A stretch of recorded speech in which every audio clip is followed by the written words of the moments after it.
Всем привет! Слушать себя и слышать себя как явление, не совпадающее по своей сути, это разные качественные уровни в исполнительской деятельности.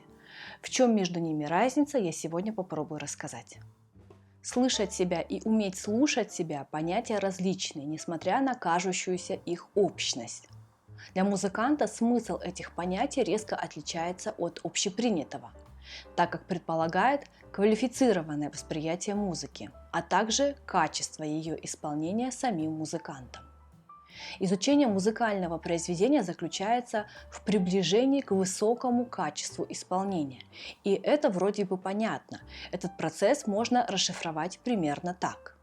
Исполнитель, играя, слышит музыку, создаваемую им самим на музыкальном инструменте, либо иным образом, например, пением.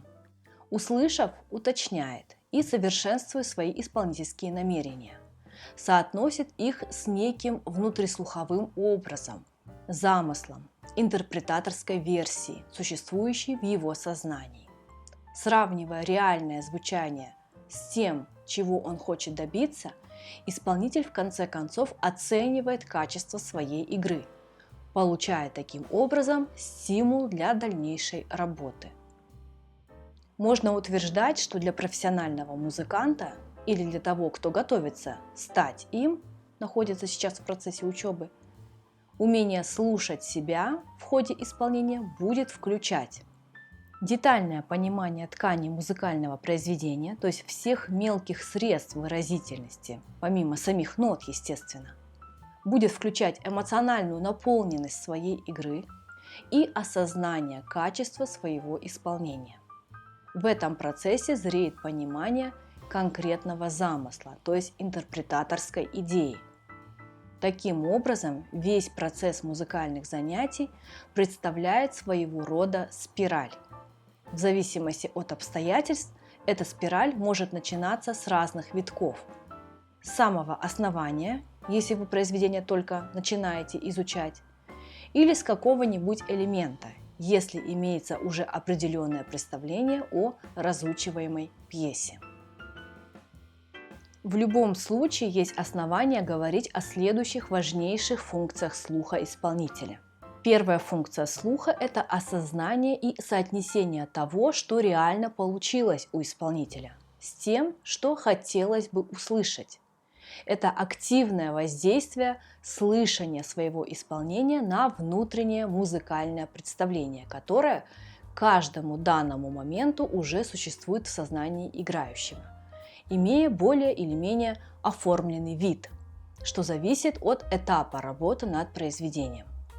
Вторая функция слуха – это функция корректирующая, умение услышать и критически оценить, отвечает ли реально звучащее исполнение намерениям исполнителя, а если нет, то почему? Обе функции слушания в единстве участвуют в повседневных занятиях музыканта-исполнителя. Но наиболее ярко их синтез проявляется в исполнении произведения целиком, когда музыка увлекает исполнителя и что-то может выпасть из-под контроля. Настоящий музыкант должен предвидеть возникающее звучание и в то же время уметь оценить игру, уметь услышать себя как бы со стороны. Тогда возникает и мгновенная реакция на услышанное. Пальцы становятся послушны воле исполнителя и становятся такой консистенцией в кавычках, то есть мягкие, острые, податливые, жесткие, какие необходимы в этот момент. А воображение при этом работает максимально творчески. Слух обостряется, чувства накалены до предела и требуют полной отдачи для точности художественного выражения. Федор Шаляпин писал, цитирую: «Только строгий контроль над собой помогает актеру быть честным и безошибочно убедительным. Я ни на минуту не расстаюсь с моим сознанием на сцене, ни на секунду не теряю способности и привычки контролировать гармонию действия». Мы приходим от желаемого в действительность и видим на деле, что далеко не все, даже находящиеся на достаточно высоком уровне профессиональной продвинутости, умеют слушать себя и понимают смысл этого. Почему так происходит? Главная трудность состоит в том, что слушание своей игры требует постоянного внимания, непрерывной включенности в игру. А такая собранность дается нелегко. Особенно трудна она для детей, которым свойственно быстро утомляться. При усталости внимание рассеивается. В домашней его работе это происходит даже раньше, чем он успевает выполнить задание. Вот отсюда могут и расти ноги неохоты заниматься на инструменте с класса так с 4-5, когда просто нажиманием уже никого не удивишь. Но некоторых детей, да и не только, добросовестность, возможно, и ложно понимаемая со стороны родителей, к примеру, заставляет продолжать занятия, но уже с меньшей степенью сосредоточенности, и это просто уже впустую потерянные минуты. Так ученик привыкает играть, не слушая себя. Педагог не всегда замечает, когда его ученик становится рассеян и недостаточно внимателен к своей игре, поскольку не выдерживает постоянного напряжения, обязательного для плодотворной работы, и продолжает требовать сосредоточенности и выверенности, но мысли ученика уже где-то летают, и ученик уже как та крошечка-хаврошечка в одно ухо влетела, а во второе вылетела.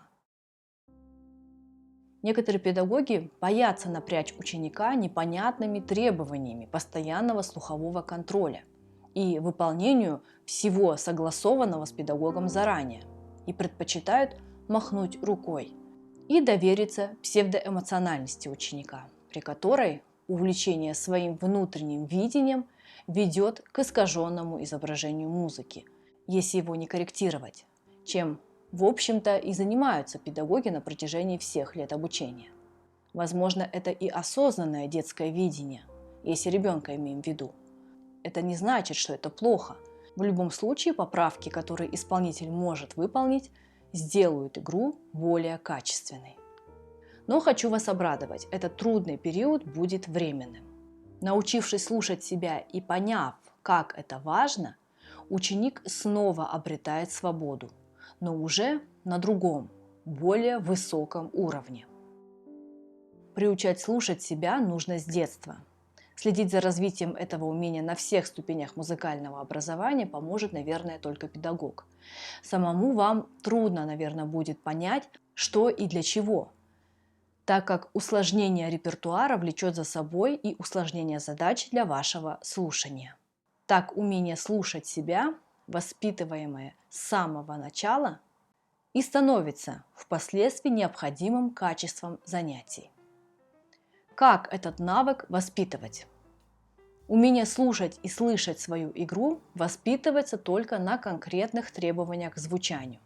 В противном случае ученик не понимает, чего от него хотят.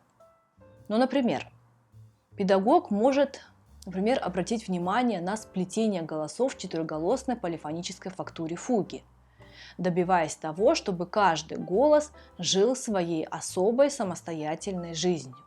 Тема велась непрерывно, и ее было слышно при переходах из голоса к голосу. Педагог может сосредоточить ученика на качестве и глубине звучания аккордов в левой руке, допустим, на чистоте звучания или на достижении чистоты педализации. Педагог может сосредоточить ученика на ровном звучании пиано в аккомпанементе к мелодии. Тот вынужден будет пристально вслушиваться в свою игру. В противном случае требование педагога останется невыполненным. И так далее. Некоторые педагоги считают умение слушать собственное исполнение чуть ли не главной целью работы с учениками.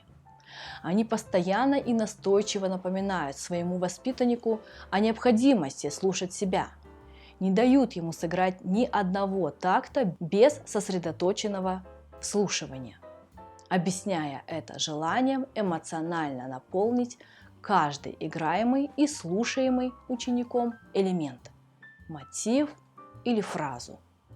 Педагоги другого типа, вовсе не упоминая о необходимости слушать себя, тем не менее заставляют ученика чутко и вдумчиво прислушиваться к своему исполнению в целом.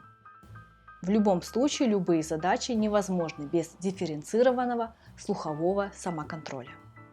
На сегодня у меня все. Спасибо, что посмотрели. Ставьте лайк, если информация оказалась для вас полезной и интересной. Подписывайтесь на мой канал. Всем пока!